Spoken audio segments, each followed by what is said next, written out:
Un texte du livre de l'Apocalypse a fait couler beaucoup d'encre et de salive. C'est le passage au sujet des 144 000. Avant de l'expliquer pour vous, je rappelle déjà le but et la clé du livre de l'Apocalypse. Le mot Apocalypse signifie révélation ou dévoilement. Dans notre vidéo intitulée Comment comprendre le livre de l'Apocalypse, nous avons vu que ce dévoilement se fait au moyen de tableaux vivants. Nous y avons vu également que la succession de ces tableaux vivants n'indique que rarement un ordre chronologique des événements de la fin des temps. Elle redit et confirme par ce mode d'expression visuelle et symbolique les grandes vérités de l'Évangile et le règne du Seigneur Jésus. Justement, la mention des 144 000 fait partie d'un tableau vivant en Apocalypse, chapitre 7, versets 1 à 17. Après cela, je vis 4 anges debout aux 4 coins de la terre. Ils retenaient les 4 vents de la terre afin qu'il ne souffle pas de vent ni sur la terre, ni sur la mer, ni sur aucun arbre.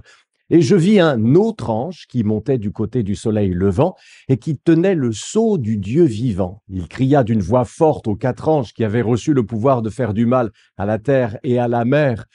Ne faites pas de mal à la terre, ni à la mer, ni aux arbres, avant que nous ayons marqué d'une empreinte le front des serviteurs de notre Dieu. Puis j'entendis le nombre de ceux qui avaient été marqués de cette empreinte. Ils étaient 144 000 de toutes les tribus d'Israël. De la tribu de Juda, 12 000 marqués de cette empreinte. De la tribu de Ruben, 12 000. De la tribu de Gad, 12 000. De la tribu d'Azer, 12 000. De la tribu de Nephtali, 12 000. De la tribu de Manassé, 12 000. De la tribu de Siméon, 12 000. De la tribu de Lévi, 12 000. De la tribu d'Issachar, 12 000. De la tribu de Zabulon, 12 000. De la tribu de Joseph, 12 000. De la tribu de Benjamin, 12 000. Tous marqués de cette empreinte. Après cela, je regardais et je vis une foule immense que personne ne pouvait compter.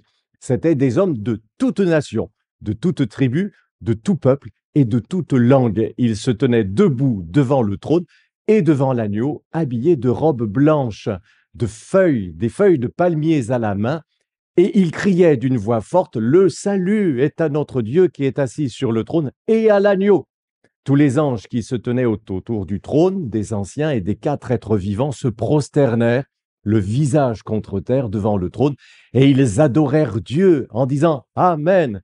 La louange, la gloire, la sagesse, la reconnaissance, l'honneur, la puissance et la force sont à notre Dieu au siècle des siècles. Amen. L'un des anciens prit la parole et me dit « Ceux qui sont habillés d'une robe blanche, qui sont-ils et d'où sont-ils venus ?» Je lui répondis « Seigneur, tu le sais. » Il me dit alors, ce sont ceux qui viennent de la grande tribulation. Ils ont lavé leur robe, ils l'ont blanchie dans le sang de l'agneau. C'est pourquoi ils se tiennent devant le trône de Dieu et le servent jour et nuit dans son temple. Celui qui est assis sur le trône les abritera sous sa tente. Ils n'auront plus faim, ils n'auront plus soif, le soleil ne les frappera plus, ni aucune chaleur brûlante. En effet, l'agneau qui est au milieu du trône prendra soin d'eux et les conduira aux sources des eaux de la vie. Et Dieu essuiera toutes larmes de leurs yeux. Il y a ici 3 actes.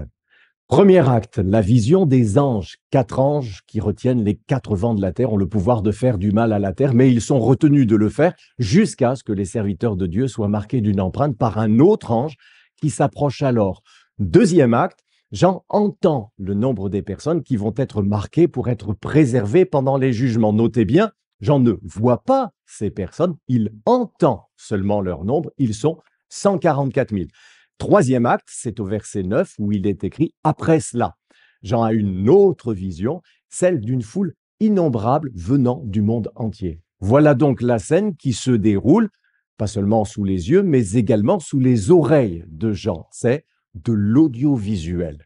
Ceux qui lisent le texte trop vite se disent que Jean a vu là 2 choses différentes. D'abord, 144 000 personnes et ensuite une foule au nombre incalculable, ce qui, disent-ils, est différent puisque incalculable s'oppose à un nombre précis. Sauf que Jean n'a pas vu les 144 000 personnes, il a vu des anges et il a entendu le nombre des personnes marquées de l'empreinte de Dieu. Puis, il a vu une foule immense et provenant de partout. Il y a 3 actes. mais seulement deux visions. C'est exactement le même schéma qu'au chapitre 5 que nous avons expliqué dans la vidéo intitulée Comment comprendre le livre de l'Apocalypse. Au chapitre 5, il y a également un tableau vivant en 3 actes avec deux visions successives. Dans la première vision, Jean voit celui qui est sur le trône et qui tient un livre, puis pendant qu'il voit cela, il entend que le lion de la tribu de Juda a vaincu pour ouvrir le livre. Notez bien à nouveau, à aucun moment il ne voit le lion de la tribu de Juda, il entend seulement que celui-ci peut ouvrir le livre. Enfin, après cela, Jean a une deuxième vision et surprise, alors qu'on s'attendait à ce qu'il voit le lion annoncé, il voit un agneau avec la marque du sacrifice sur le cou, mais pourtant debout et bien vivant. Nous avons vu dans la vidéo citée que le lion de la tribu de Juda et l'agneau sacrifié, mais debout, sont une seule et même personne. Il s'agit du Seigneur Jésus crucifié, mais aussi ressuscité et qui est devenu le maître de l'histoire. Seulement, dans la première vision, il est décrit par un titre proclamé, le lion, et dans la deuxième vision, il est dépeint par une image visuelle, celle d'un agneau sacrifié mais ressuscité. Entre les deux visions, il y a une énorme surprise qui est celle de l'Évangile. Le Messie-roi annoncé est venu sous la forme d'un agneau qui survit à son sacrifice. C'est le dévoilement de la victoire de la croix dans un tableau vivant, original, génial et magistral à la fois. Il me semble évident que nous avons au chapitre 7 ce même procédé littéraire pour le dévoilement cette fois du peuple de Dieu triomphant. Car le chapitre 7 nous parle du peuple de Dieu, mais il le fait dans le langage visuel et symbolique du livre de l'Apocalypse. Dans un premier temps, Jean voit un ange qui s'avance pour marquer les serviteurs de Dieu. Et là, il entend leur nombre. Ils sont 144 000. Puis dans un deuxième temps, alors qu'on s'attend à ce qu'il voit les 144 000 Juifs annoncés, il voit une foule immense provenant du monde entier. Il n'y a pas de rupture dans la narration, sauf que Jean voit une nouvelle image. Après celle des anges, il voit une foule innombrable et internationale. Comme le lion et l'agneau du chapitre 5, les 144 000 et la foule immense que Jean a vue ne sont pas deux choses différentes. Ils représentent ensemble le peuple de Dieu, mais à travers deux symboles différents, un nombre parabolique et une image de foule tout habillée de blanc. Ceux qui sont marqués de Dieu pour échapper au mal et qui ressortent triomphants de l'épreuve. Les deux scènes montrent quand même des moments différents. La première scène, mentionnant les 144 000, décrit l'Église, le peuple de Dieu sur la terre avant la grande tribulation. Dieu va les marquer pour les garder pendant la détresse qu'ils vont affronter. La deuxième scène montre la même Église dans le ciel, après qu'ils aient traversé la grande épreuve. C'est le peuple de l'agneau racheté par son sang. Au passage, ce tableau vivant est aussi un dévoilement et un clin d'œil au lecteur. Un peu comme quand nous avions vu que le lion fort de la tribu de Juda n'était autre que l'agneau sacrifié, mais debout pour nous faire réaliser que la faiblesse apparente de Jésus crucifié a triomphé au calvaire. Le clin d'œil, maintenant, c'est que le nouveau peuple de Dieu est composé de personnes venant des nations des quatre coins de la terre, ceux qui ont été rachetés par l'agneau et qui forment ensemble, avec les Juifs convertis, l'Israël de Dieu selon les mots de Paul. Ce qui a de l'importance, ce n'est ni la circoncision, la marque de l'alliance de Dieu avec Israël, ni l'incirconcision, mais c'est le fait d'être une nouvelle créature. Paix et grâce sur tous ceux qui suivront cette règle et sur l'Israël de Dieu. Car c'est aussi ce que la nouvelle alliance est venue changer. Si on avait dit à un juif de l'époque de Jean au 1er siècle, tu sais, Dieu a un peuple sur la terre, il aurait répondu, oui, je sais, ce sont les Juifs. Mais l'Évangile nous enseigne que la distinction entre les Juifs et les non-Juifs n'a plus le même sens qu'elle avait auparavant, comme le dit encore Paul aux Éphésiens. Autrefois, vous étiez identifiés comme non-Juifs. À ce moment-là, vous étiez sans Messie, exclus du droit de cité en Israël, étrangers aux alliances de la promesse, sans espérance et sans Dieu dans le monde. Mais maintenant, en Jésus-Christ, vous qui autrefois étiez loin, vous êtes devenus proches par le sang de Christ. En effet, il est notre paix, lui qui des deux groupes n'en a fait qu'un et qui a renversé le mur qui les séparait, la haine. Et dans le livre de l'Apocalypse lui-même, Jésus dit clairement à l'église de Smyrne ce qu'il pense de la synagogue qui la combat. Ceux qui se disent juifs et ne le sont pas, mais qui sont une synagogue de Satan. Les vrais juifs ne sont plus les circoncis, mais les convertis. C'est l'autre révolution de la nouvelle alliance. Mais vous vous demanderez alors pourquoi il nous est dit qu'ils sont membres des 12 tribus d'Israël, citées nommément. Est-ce que ça ne voudrait pas dire qu'il est bien ici question de juifs seulement? Eh bien, il y a plusieurs évidences que le mot Israël a ici une valeur symbolique pour désigner le peuple de Dieu. D'abord, c'est que dans l'Ancien Testament, les 12 tribus étaient de taille inégale, avec de toutes petites tribus et d'autres beaucoup plus grandes. Ensuite, dans la liste des 12 tribus que Jean entend, il manque une tribu, celle de Dan. Et la tribu de Joseph, elle est dédoublée en celle de Joseph, plus celle de son fils Manassé, pour faire quand même 12. Nous ne pouvons pas imaginer sérieusement qu'il y aura 12 000 sauvés, et pas un de plus, dans chaque tribu d'Israël, qu'elle soit grande ou toute petite. Aucun de la tribu de Dan, et 2 fois plus au nombre près dans la tribu de Joseph. D'ailleurs, Jean connaissait trop bien ce que n'importe quel enfant israélite connaissait par cœur, les 12 tribus d'Israël, pour se tromper entre Dan et Manassé.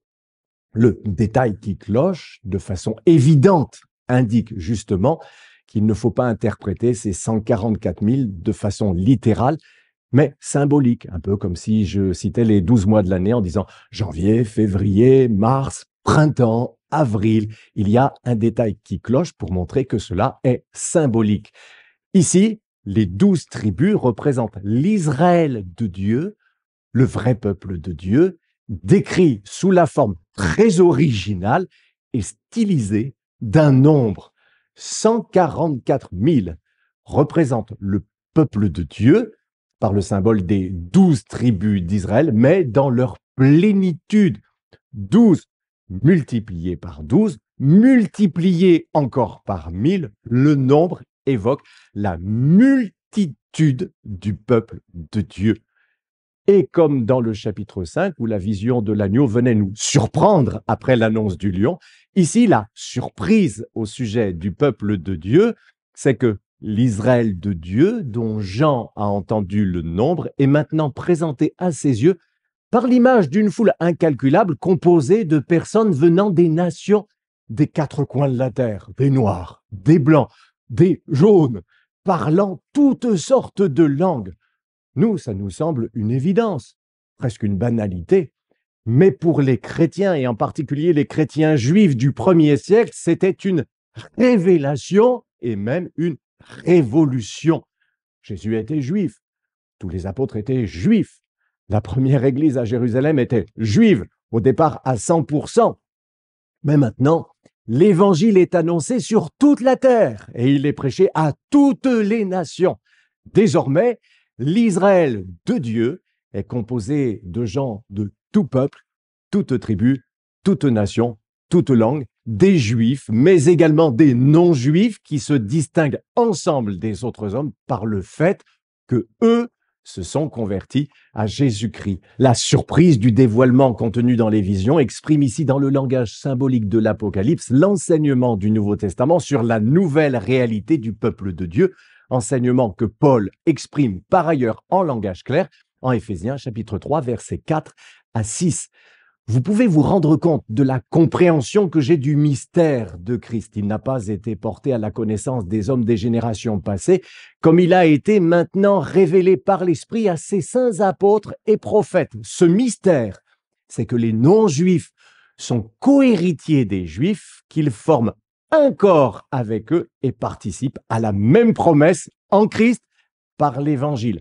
Un mystère dans le Nouveau Testament est une réalité spirituelle cachée dans l'Ancienne Alliance, mais qui est révélée, c'est bien le mot que Paul utilise, c'est-à-dire dévoilée dans l'Évangile. Or, c'est précisément le propos de l'Apocalypse qui est par excellence le livre de la révélation et du dévoilement, comme son nom l'indique, à travers son mode littéraire si original. Cette réalité spirituelle, Jésus lui-même l'avait d'ailleurs annoncé dans l'Évangile aux Juifs incrédules. Il y aura des pleurs et des grincements de dents quand vous verrez Abraham, Isaac, Jacob et tous les prophètes dans le royaume de Dieu et que vous serez jetés dehors. On viendra de l'Est, de l'Ouest, du Nord et du Sud et l'on se mettra à table dans le royaume de Dieu.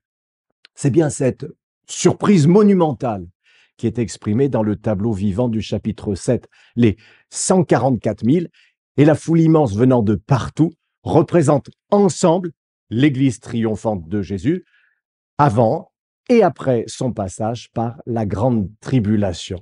Pour finir, je tâche d'éclaircir quelques autres symboles de la vision de Jean. Pourquoi en Apocalypse 14,4 nous est-il dit que les 144 000 sont ceux qui ne se sont pas souillés avec des femmes et qui sont vierges? Déjà, pourquoi des hommes? Parce qu'il n'y aura pas de femmes qui seront sauvées. Et pourquoi des hommes vierges? Parce que ce serait mal de se marier et de vivre la conjugalité? Évidemment, non. Tout est symbole ici. La foule d'hommes représente le peuple de Dieu et leur virginité est un symbole de pureté, car le peuple de Dieu est comme une vierge pure qui se garde pour le jour des noces de l'agneau. Ici, les symboles s'ajoutent et se croisent même les uns les autres. Ensuite, la foule immense que Jean voit dans sa vision est tout habillée de blanc. Le blanc est un symbole archi-connu de pureté. Et puis ce détail, ils ont blanchi leur robe dans le sang de l'agneau. Ça, c'est paradoxal. Un vêtement souillé, plein de taches, qui devient tout blanc quand il est trempé dans du sang. L'image représente le fait que Dieu nous rend juste à ses yeux par le sang de Jésus. Comme il est écrit, le sang de Jésus, son Fils, nous purifie de tout péché. Encore une chose, au verset 9, les personnes qui composent la foule tiennent des feuilles de palmiers à la main. Les feuilles de palmier sont un symbole de victoire dans la Bible, mais pas que. Pensez à la Palme d'Or au Festival de Cannes.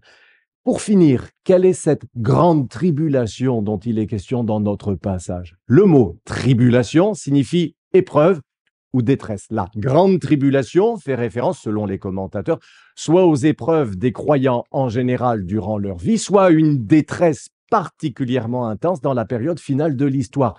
Il y a un débat récurrent pour savoir si cette grande tribulation précède ou suit l'enlèvement de l'Église, mais ça, ce serait le sujet d'une autre vidéo. Ainsi donc, qui que vous soyez, et quelle que soit votre origine, si vous recevez Jésus comme votre sauveur personnel, vous faites désormais partie du peuple de Dieu et vous avez votre place au ciel.